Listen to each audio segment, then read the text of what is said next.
हे अल्लाह हमें बचा ले, हमारी मदद कर। इस वक्त कराची पहुंचे प्लेन में बैठे हर यात्री के मन में यही दुआ चल रही थी। कुछ दिन बाद ईद थी और अभी कुछ पल पहले तक वो यही सोच रहे थे कि ईद तो घर वालों के साथ ही मनाएंगे।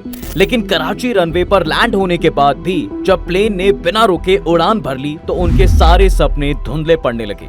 बाहर खिड़की से साफ दिखाई दे रहा था कि प्लेन धूं धूं करके जल रहा है और उधर कॉकपिट में बैठे पायलट अभी भी उम्मीद लगाए बैठे थे कि अल्लाह के करम से सब बेहतर होगा, जबकि इसके विपरीत सभी सायरन चिल्ला चिल्ला कर कह रहे थे कि कुछ खराबी है और रुकना जरूरी है। कुल मिलाकर लोगों के बचने की जिम्मेदारी फेल होते हुए प्लेन के इंजन पर ही जा टिकी थी। लेकिन दम तोड़ती मशीन्स आखिर कब तक चल सकती थी? आखिरकार उन्होंने भी साथ छोड़ दिया और आगे जो हुआ उसने पाकिस्तान की एविएशन इंडस्ट्री की नाकामी का सच खोल कर रख दिया। तो आखिर क्या हुआ था उस दिन? कराची में उड़ता ये प्लेन था कहां और आखिर किसकी गलती से ये इतनी बड़ी मुसीबत में जा फंसा था? बताएंगे हर एक डिटेल सिर्फ इस वीडियो में।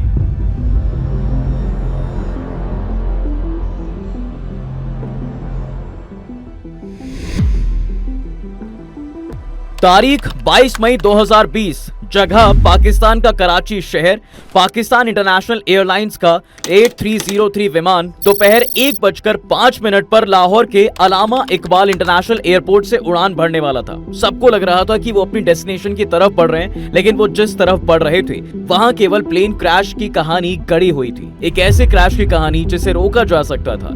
सारे साइन इस तरफ इशारा कर रहे थे कि अगले ही पल कुछ हो सकता है, लेकिन जिस तरह से सभी गलतियों को इग्नोर कर प्लेन को आसमान की तरफ धकेला गया, वही इस जहाज का काल बन गया।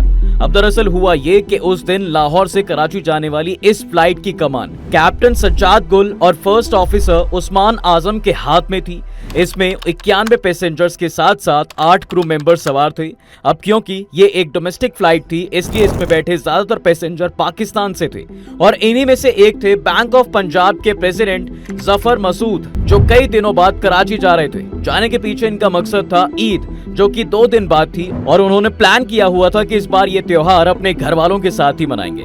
जफर को प्लेन में विंडो सीट मिली थी, इसलिए उन्होंने उम्मीद की थी कि सफर कंफर्टेबल रहेगा। ऊपर से प्लान में भी ईद को लेकर एक्साइटमेंट दिख रही थी, तो उनका खुश होना तो बनता था। जफर सोच ही रहे थे कि जल्दी वो अपनी सीट पर बैठेंगे कि तभी उन्हें पता चला कि उनकी सीट को शिफ्ट कर दिया गया है। अब हर रोज ऐसा होता नहीं है, लेकिन कोविड अपने पीक पर था और ऊपर से रमजान का महीना था। लोग वैसे ही अपने परिवार से मिलने जा रहे थे, इसलिए बिना ना नुकुर किए जफर ने वहीं सीट पकड़ ली जो उन्हें दी गई। उधर इस प्लेन को उड़ाने की जिम्मेदारी जिन पायलटों को मिली थी वो भी पूरी तरह तैयार थे। इसमें खासकर कैप्टन सज्जाद गुल उम्र 58 साल के थे। उन्हें टोटल 1,77,000 घंटे प्लेन उड़ाने का अनुभव था और दूसरे ऑफिसर उस्मान आजम लगभग 33 साल के थे।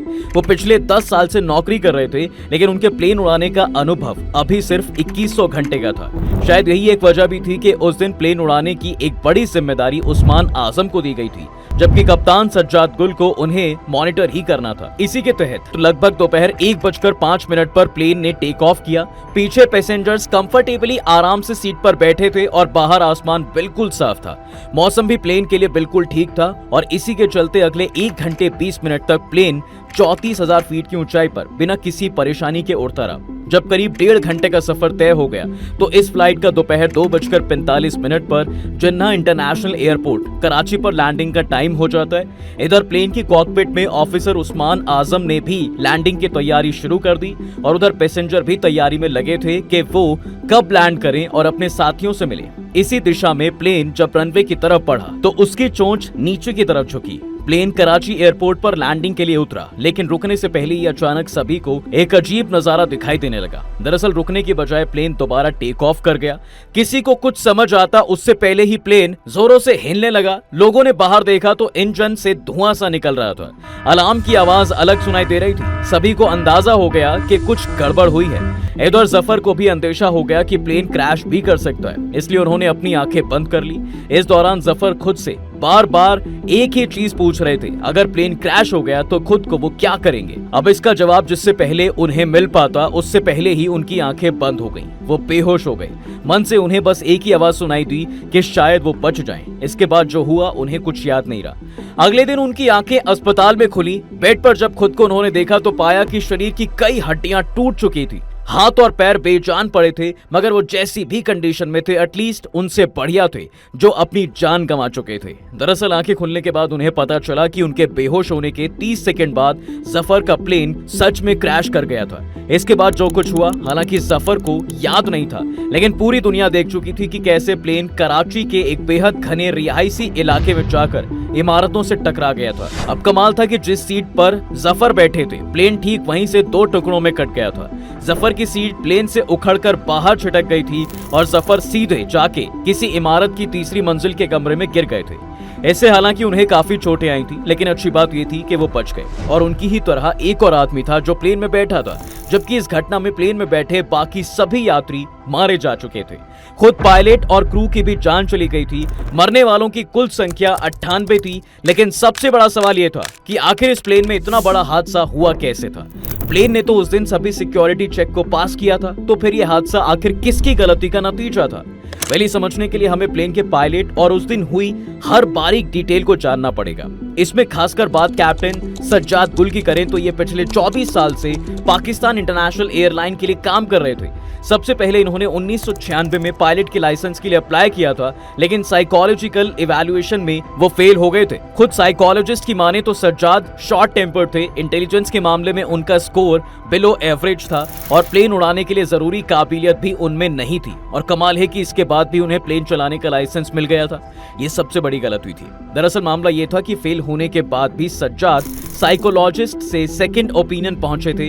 इसके बाद 4 और साइकोलॉजिस्ट के पास भी वो गए और कमाल था कि इन सब ने सज्जाद को क्लियरेंस दे दिया था। इसके बाद सज्जाद ने दोबारा लाइसेंस के लिए अप्लाई किया। हालांकि सरकार ये नियम बना चुकी थी कि एक बार फेल होने पर दोबारा कंसीडर नहीं किया जाएगा, लेकिन इसके बावजूद भी सज्जाद को लाइसेंस मिल गया, क्योंकि सज्जाद का मामला नया नियम लागू होने से पहले का था। और एक तरह से देखा जाए तो कानून की यही गलती प्लेन क्रैश की वजह बनी। दरअसल जब प्लेन कराची से कुछ दूरी पर था तभी लैंडिंग की तैयारी शुरू हो जानी चाहिए थी, लेकिन ऐसा नहीं हुआ। और वो इसलिए क्योंकि लैंडिंग में लगने वाली सिंपल मैथ्स भी वो नहीं लगा पाए। दरअसल जब प्लेन लैंड होता है तो उस दौरान कुछ बेसिक चीजों का ध्यान आपको रखना पड़ता है। पहला, प्लेन रनवे से कितना दूर है, प्लेन की हाइट कितनी है और प्लेन की स्पीड कितनी है। इन आंकड़ों के हिसाब से ही तय होता है कि प्लेन कितनी दूरी से नीचे की तरफ मोड़े और कितनी स्पीड से नीचे आएगा। ये सारा काम प्लेन में मौजूदा कंप्यूटर करते हैं, जबकि एयर ट्रैफिक कंट्रोलर इस काम में पायलट की मदद भी करता है। सही लैंडिंग के लिए जरूरी है पायलट और कंट्रोलर के बीच सही तालमेल हो। हालांकि सब कुछ सही होने पर भी हो सकता है कि लैंडिंग में कोई गड़बड़ी आ जाए, इसलिए ये भी बहुत जरूरी है कि पायलट और को पायलट लैंडिंग से पहले आपस में ये डिस्कस करें कि लैंडिंग में क्या दिक्कतें हो सकती हैं और दिक्कत होने की सिचुएशन में क्या कदम उठाए जा सकते हैं। लेकिन उस रोज ये डिस्कशन भी नहीं हुआ, बल्कि उस वक्त में कैप्टन सज्जाद और फर्स्ट ऑफिसर उस्मान आजम आपस में इधर उधर की बातें करते रहे। नतीजा हुआ कि रनवे से पहले प्लेन 8900 फीट पर था, जबकि सही लैंडिंग के लिए इसे ज्यादा से ज्यादा 5000 फीट की ऊंचाई पर ही होना चाहिए था। अब इस सिचुएशन में प्लेन एक चक्कर लगाकर सही ऊंचाई पर पहुंच सकता था, लेकिन इस फ्लाइट के कैप्टन और फर्स्ट ऑफिसर ने इस बात को नहीं माना था कि प्लेन उनके काबू में है। उल्टा कैप्टन ने प्लेन के रेडियो को गलत फ्रीक्वेंसी पर ट्यून कर दिया था। अब इस चीज के लिए एटीसी ने 7 बार कॉल करने की कोशिश की, लेकिन कोई रिस्पांस नहीं मिला। इसके बाद जब एटीसी ने इमरजेंसी चैनल का इस्तेमाल किया, तब जाकर वो फ्लाइट से कनेक्ट कर पाए। यहाँ कंट्रोलर बार बार कहता रहा आपका प्लेन काफी ज्यादा ऊंचाई पर है, लेकिन प्लेन के अंदर बैठे कैप्टन और फर्स्ट ऑफिसर बड़े ही कॉन्फिडेंट से ये बोलते रहे कि कोई दिक्कत नहीं है, इंशाअल्लाह हम सही से लैंड कर जाएंगे। इस बीच प्लेन के तमाम अलार्म्स डिस्प्ले कर रहे थे कि प्लेन गलत हाइट पर है, लेकिन पायलट और को पायलट इस बात को समझने में नाकाम रहे। कुछ देर बाद उन्हें अपनी इस गलती का एहसास हुआ, लेकिन तब तक काफी देर हो चुकी थी। प्लेन 13 डिग्री के एंगल पर सीधे नीचे की ओर जा रहा था। स्पीड जरूरत से ज्यादा थी और एयरपोर्ट से दूरी महज 12 किलोमीटर थी और प्लेन 7000 फीट की ऊंचाई पर था, जबकि उसे 3000 फीट पर होना चाहिए था। इसी बीच अचानक कैप्टन या को पायलट में से किसी एक ने लैंडिंग गियर खोल दिया, शायद इस उम्मीद में कि इससे ड्रैग बढ़ेगा और प्लेन की स्पीड कुछ कम होगी, लेकिन कुछ भी फायदा नहीं हुआ, बल्कि इसके बजाय लैंडिंग से ठीक पहले ही लैंडिंग गियर वापस खींच लिया गया और बिना लैंडिंग एयर के प्लेन की बॉडी सीधे रनवे से टकरा गई। चिंगारियां निकली, प्लेन के दोनों इंजन रनवे से घिसने लगे। स्थिति अब भी बहुत खराब नहीं थी, प्लेन की स्पीड काफी ज्यादा थी, लिहाजा संभव था कि प्लेन रनवे को क्रॉस करने ही वाला था, लेकिन यहाँ अब भी सिचुएशन को हाथ से निकलने से रोका जा सकता था और लोगों को बचाया जा सकता था। लेकिन यहाँ भी कैप्टन ने गलती कर दी, उन्होंने प्लेन को दोबारा ऊपर की ओर उड़ा दिया। उन्हें लग रहा था वापस एक चक्कर लगाकर सही लैंडिंग में वो कामयाब हो जाएंगे, लेकिन उनका ये फैसला भी हर फैसले की तरह गलत ही साबित हुआ। कैप्टन सज्जाद और फर्स्ट ऑफिसर उस्मान आजम दोनों को ये पता नहीं था कि प्लेन रनवे से घिसता हुआ गया है। इस दौरान प्लेन के इंजन घिसने से उनमें छेद हो गए और पूरा तेल रिस कर बाहर निकल रहा था। उधर इस बात से अनजान कैप्टन कंट्रोलर से एक बार फिर लैंडिंग के लिए मदद मांग रहे थे।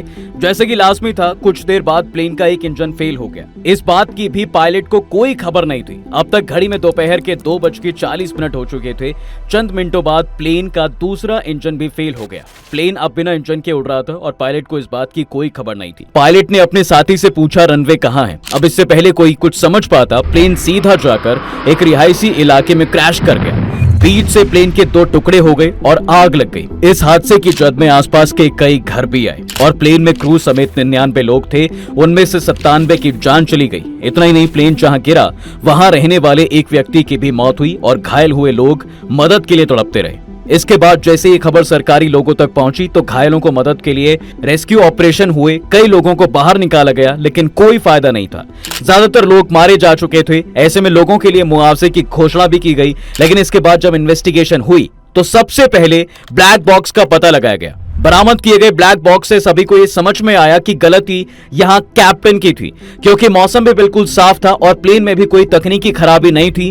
खुद तो इस प्लेन का मेंटेनेंस 2 महीने पहले यानी 21 मार्च 2020 को ही किया गया था।